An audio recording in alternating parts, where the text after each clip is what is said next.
Well, that morning I was preparing for work. It was a normal day, sunny. I remember it being sunny and bright, and I was glad to be going to work because I always liked my jobs that I had. I worked for American Airlines at the time. When I got to work, our people were asking me, "Did you hear it? Did you hear it?" Other supervisors and managers, "You know what just happened?" And I'm like, "What? What are you talking about?"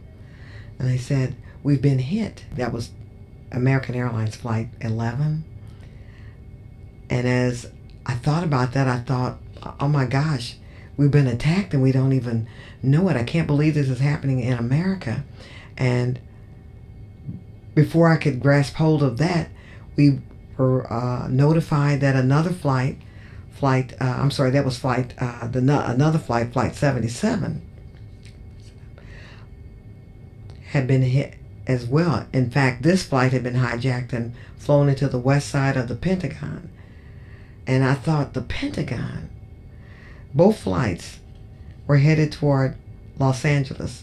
The first flight, Boston, Los Angeles. The second flight was supposed to go Dulles Airport to Los Angeles. Dulles is on the Virginia side of the Washington, D.C. area. I thought the world was coming to an end. I wanted to drop on my knees and cry. I couldn't believe that this had happened. We've never experienced anything like this in America. What was the world coming to? And it was happening to us at American Airlines. And nobody knew what to do. That was the morning that I came in, and I worked in well into the night before they relieved me to go home. And then you couldn't sleep because you knew you had to get back.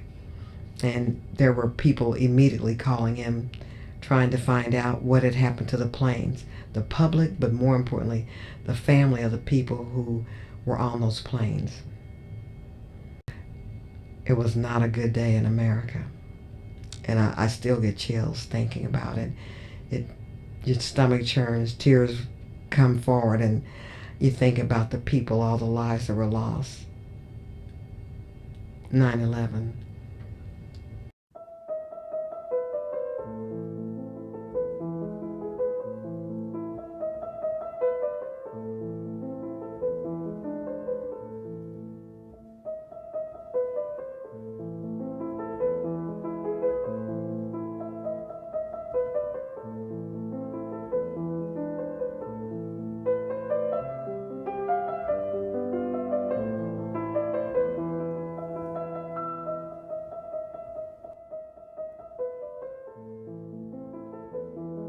November 11, 2001, I was a news producer at Channel 2 KTVI Fox News in St. Louis. I personally did not know anybody that died in the towers that day, but I knew a lot of people that went and covered the story in the aftermath of the event. And it was very difficult for everyone. I also felt a sense of community and country because everybody would seem to care more about each other. New Yorkers were hugging each other. Even in St. Louis, we were turning around and embracing, hugging each other. I worked for almost 40 hours straight. When I finally went home, the first thing I did was I hugged my kids and I kissed my wife. I just was so grateful that they were safe. So, did it change me? Yeah, I appreciate what we have and I appreciate this country and I love this country.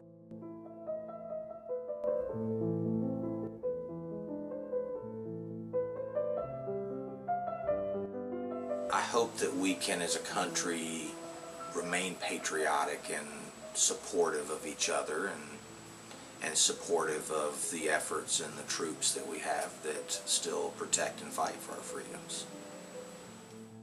One of the soldiers that was in our unit, his wife was trapped in I think it was the North Tower, and then about 15 minutes later, the North Tower fell.